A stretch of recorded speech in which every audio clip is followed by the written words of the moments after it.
नमस्कार दोस्तों वैसे तो मैंने कल ही यहाँ पर डिटेल वीडियो बनाया था यूनियन बजट 2026-27 को लेकर, लेकिन यहाँ पर इस बार के बजट में डिफेंस को लेकर काफी चर्चा हो रही है। बताया जा रहा है कि काफी सारा एलोकेशन किया गया। आप देख सकते हो खबर, defence gets record 7.85 lakh crore budget post operation Sindoor. तो इसका मतलब क्या हुआ? मतलब सरकार का फोकस कहां पर है? अगर सरकार डिफेंस पर ज्यादा खर्चा कर रही है तो क्या सरकार सैलरी और पेंशन की तरफ ज्यादा खर्चा करेगी, या फिर जो हमारी फोर्स है उसको मॉडर्नाइज करने में खर्चा करेगी, टेक्नोलॉजी लाने में खर्चा करेगी, एयर पावर, नेवी? तो ये सब के बारे में आपको डिटेल से बताऊंगा कि ये जो एक्स्ट्रा पैसा खर्च किया जा रहा है वो सरकार कहां पर कर रही है, और इसका कंपैरिजन अगर हम पाकिस्तान से करें, क्योंकि अगर आप देखोगे दुनिया में हर एक देश इस समय अपने डिफेंस के ऊपर खर्चा बढ़ा रहा है, चाहे अमेरिका है या फिर चाइना है या फिर पाकिस्तान की बात करें, तो इसीलिए भारत के ऊपर भी काफी प्रेशर था कि हम अपने डिफेंस सेक्टर के ऊपर और ज्यादा एलोकेशन करें। तो इस सबके पर्सपेक्टिव से जानेंगे। चलिए शुरुआत करते हैं, लेकिन उससे पहले आप सबको बता दूं,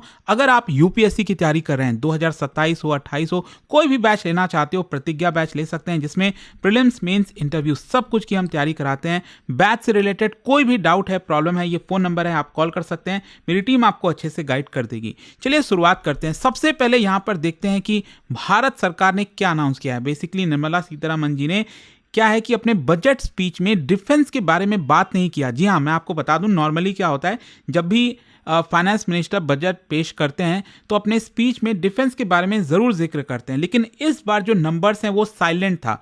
निर्मला सीतारमण जी का स्पीच भी अगर आप देखोगे कल का बजट का छोटा ही था, तो इसमें डिफेंस की बात नहीं की गई। लेकिन जब बाद में डिटेल रिपोर्ट आया तब पता चला कि इस बार के बजट में 15% का ह्यूज जंप आया है, विच इज मतलब काफी मायने रखता है ना। आप 15% डिफेंस में इंक्रीज कर रहे हो। पिछले साल अगर आप देखोगे तो 6.81 लाख करोड़ था। मतलब अभी ये जो करंट फाइनेंशियल ईयर चल रहा है 2025-26 का, इसमें 6.8 लाख करोड़, लेकिन अगला जो फाइनेंशियल ईयर है 2026-27 का, इसमें सरकार 7.85 लाख करोड़ रुपए खर्चा करेगी। और क्वेश्चन ये है कि इसमें से कितना पैसा कैपिटल आउटले में, कितना रेवेन्यू एक्सपेंडिचर में, कितना पेंशन में। तो ये अगर आप देखेंगे तो इससे आपको क्रिस्टल क्लियर पिक्चर मिल जाएगा। जैसे कि टोटल जो डिफेंस बजट है 7.85 लाख करोड़ का, इसमें से कैपिटल आउटले की बात करें, and let me tell you, ये सबसे ज्यादा मायने रखता है, क्योंकि अगर आप रेवेन्यू एक्सपेंडिचर देखोगे तो इसमें सैलरीज, ऑपरेशंस, फ्यूल, वो सारी चीजें आती हैं। तो ये करीब 5.5 लाख करोड़ है। मतलब हमारे टोटल डिफेंस बजट का मेजर चंक तो यहीं चला जाता है। फिर इसके अलावा आप पेंशन भी देख सकते हो 1.7 लाख करोड़, तो which is already huge number, ये अलग से है बेसिकली। लेकिन अगर हम कैपिटल आउटले की बात करें, क्योंकि ध्यान रखिएगा पेंशन का थोड़ा सा नंबर अलग होता है, वो सरकार थोड़ा अलग एलोकेट करती है, तो मेनली जो डिफेंस बजट है उसमें हम कैपिटल आउटले और रेवेन्यू एक्सपेंडिचर, इन दो चीज को लेते हैं।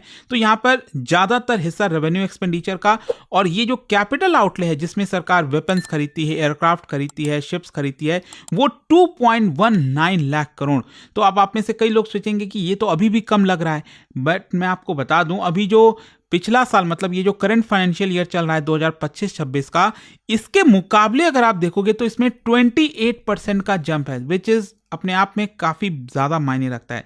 तो एक्चुअल जो रियल स्टोरी है ना, जो जंप आया है डिफेंस एक्सपेंडिचर में, वो है कैपिटल आउटले। और कैपिटल आउटले का मतलब यह हुआ कि सरकार मॉडर्नाइजेशन पर ज्यादा खर्चा करना चाहती है, टेक्नोलॉजी को, एयरक्राफ्ट को ज्यादा खरीदना चाहती है। और यहां पर अगर आप देखोगे, अगर आप कंपेयर करिए कि पिछले एक दशक में कितना इंक्रीज हुआ, अगर हम एब्सोल्यूट टर्म्स की बात करें तो 2015-16 में जो डिफेंस बजट था वो था लगभग 2.9 लाख करोड़ का, जो कि अब बढ़कर 7.8 लाख करोड़ हो गया है।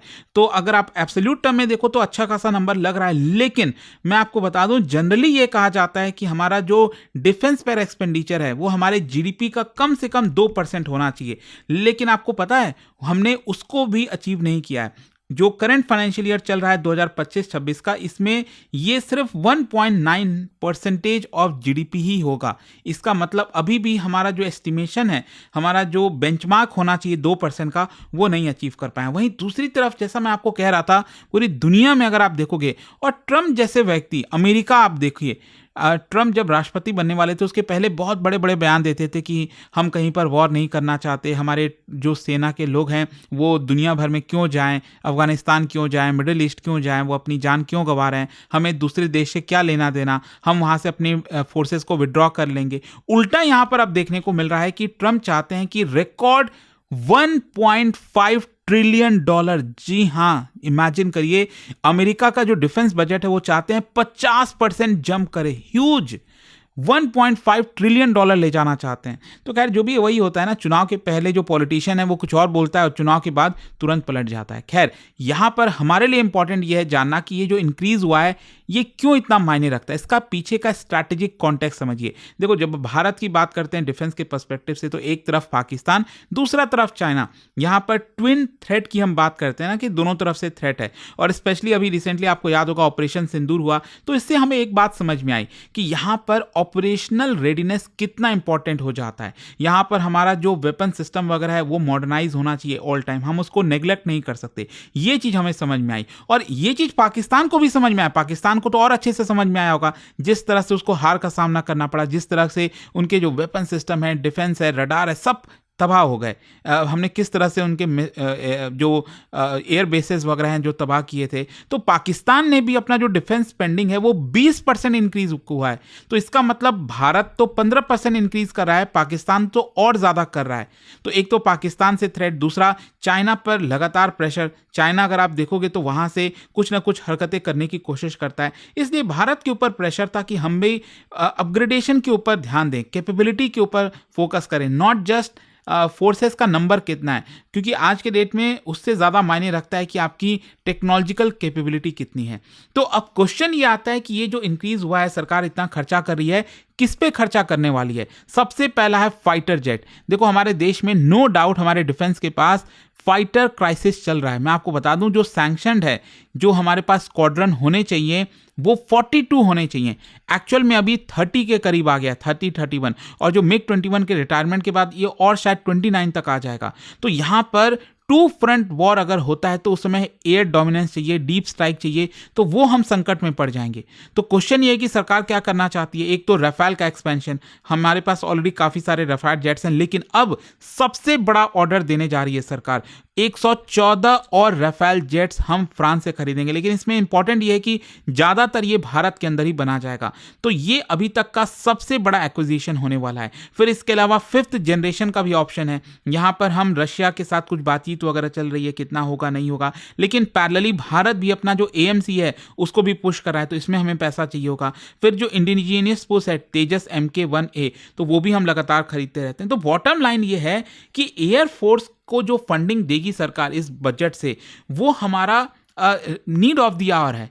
ऐसा नहीं है कि हम कोई बहुत ज़्यादा और एक्सपैंड कर रहे हैं, जो हमारे पास बेसिक होना चाहिए वो हम चाहते हैं, और इसीलिए डिफेंस एक्सपेंडिचर बढ़ा है। दूसरा, नेवी के पर्सपेक्टिव से बात करें तो भारत इंडो पैसिफिक प्रेशर को प्रिपेयर करना चाहती है। मतलब चाइना की जो नेवी अगर आप देखोगे, वर्ल्ड का लार्जेस्ट हल काउंट है उसके पास, मतलब जो सबमरीन्स वगैरह हो गए काफ़ी ज़्यादा उसने तैयार कर लिए हैं। और इंडियन ओशन जो रीजन है पूरा, वो कंटेस्टेड रीजन बनता जा रहा है। सबमरीन होना मतलब अल्टीमेटली आपके पास डिटरेंस का टूल है। सबमरीन नहीं है तो आप खतरे में हो, और इसलिए देखो, जो नेवी प्रिपेयर कर रही है ना अपने आप को, हमें यहाँ पर प्रोजेक्ट 75I हो गया, 6 advance submarine, air independent propulsion system वाले सबमरीन चाहिए, अनमैन्ड मैरीटाइम सिस्टम चाहिए, फ्लीट एक्सपेंशन करना है, नेक्स्ट जनरेशन जो डिस्ट्रॉयर्स हैं, फ्रिगेट्स हैं, नेवल हेलीकॉप्टर्स हैं। तो ये सब चीज़ हमें चाहिए। क्यों? पाकिस्तान की वजह से नहीं, क्योंकि पाकिस्तान से हमें नेवल के पर्सपेक्टिव से खतरा नहीं है। पाकिस्तान का कुछ नहीं, हमारे साथ में कोई कंपैरिजन ही नहीं है, हम कुछ भी कर सकते हैं। लेकिन चाइना से बड़ा खतरा है भारत को, और इसलिए हम इसको इग्नोर नहीं कर सकते। नेक्स्ट, यहां पर आर्मी के पर्सपेक्टिव से बात करें तो देखो, आज के डेट में वो पहले वाली चीजें नहीं रही कि यहां पर आपके पास कितने नंबर ऑफ मैन पावर हैं, कितने आर्मी पर्सनल हैं। वो पहले रिक्वायर्ड होता था, आज भी है, लेकिन आज के डेट में अगर आप देखोगे तो सिर्फ नंबर से आप नहीं जीतते हो, कितने पर्सनल आपके पास है। यहां पर जरूरी है कि क्या आपके पास टेक्नोलॉजी है कि नहीं। लाइट कॉम्बैट हेलीकॉप्टर हो गया माउंटेन्स के लिए, लॉन्ग रेंज आर्टिलरी रॉकेट्स हो गए, आर्म्ड ड्रोन हो गया, integrated air defence system, network centric warfare, ये सब नहीं है तो आप नंबर्स का करोगे क्या। तो आर्मी मॉडर्नाइजेशन हमें स्पीड में चाहिए, प्रिसीजन चाहिए, एंड दैट इज वाई ये जो डिफेंस बजट बढ़ा है उसका एक बड़ा कारण है। फिर इसके अलावा टेक्नोलॉजी हो गया, इंडस्ट्री हो गया, आत्मनिर्भर भारत हो गया। यहाँ पर सरकार ने कस्टम ड्यूटी एग्जाम किया एयरक्राफ्ट पार्ट्स पर ताकि भारत में ज़्यादा बनाया जाए। डीआरडीओ की जो फंडिंग है उसको बढ़ाया गया है। इंडियन जो वेंडर्स हैं उनका कॉन्ट्रैक्ट प्रेफर किया जाएगा। डिफेंस इंडस्ट्रियल कॉरिडोर बूस्ट किए जाएंगे। मायने इसलिए रखता है क्योंकि हम इंपोर्ट डिपेंडेंसी कम करना चाहते हैं, वॉर टाइम सप्लाई कंटिन्यूटी रखना चाहते हैं, हम दूसरे देश के ऊपर डिपेंडेंट नहीं होना चाहते। और इसीलिए आप देख सकते हो यहाँ पर हमारा जो इंडिजिनस डिफेंस प्रोडक्शन है, भारत में डिफेंस का कितना प्रोडक्शन होता है 2014-15 में ये 46,000 करोड़ था। आज ये डबल से भी ज्यादा हो गया, ट्रिपल हो गया है, 1.27 लाख करोड़ ये हम अपने डिफेंस इंडस्ट्री पर खर्चा कर रहे हैं। मतलब उतना वो प्रोड्यूस कर रहे हैं वेपन्स वगैरह। और इसके साथ साथ हमारा एक्सपोर्ट भी राइज हुआ है। आप देख सकते हो लास्ट फिस्कल ईयर में 23,600 करोड़ का हमने एक्सपोर्ट किया है, डिफेंस एक्सपोर्ट, जिसमें ब्रह्मोस मिसाइल, आकाश एयर डिफेंस सिस्टम, ये सब आपको देखने को मिलेगा। चाहे वो आपका फिलीपींस हो गया या फिर आपका आर्मेनिया हो गया, इन सबको हम यहाँ पर बेच रहे हैं और भी कोशिश कर रहे हैं कि ज़्यादा से ज़्यादा हम एक्सपोर्ट कर सकें। तो अल्टीमेटली इसका बॉटम लाइन ये निकलता है कि 2026 का जो डिफेंस बजट है ये it is more than just higher number. यहाँ पर स्ट्रैटेजिक कैलिब्रेशन कर रही है भारत सरकार और इसीलिए ये बजट आपको डिफेंस में ज़्यादा बढ़ोतरी देखने को देता है।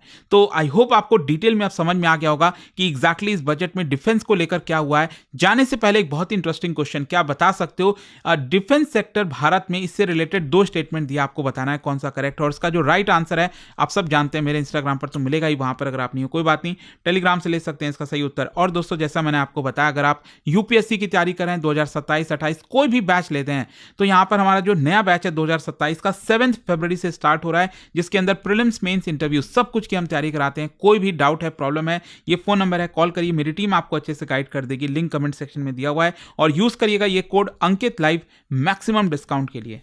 दोस्तों यूपीएससी का गोल बड़ा होता है और इस जर्नी में सही गाइडेंस और मेंटरशिप बहुत जरूरी होती है।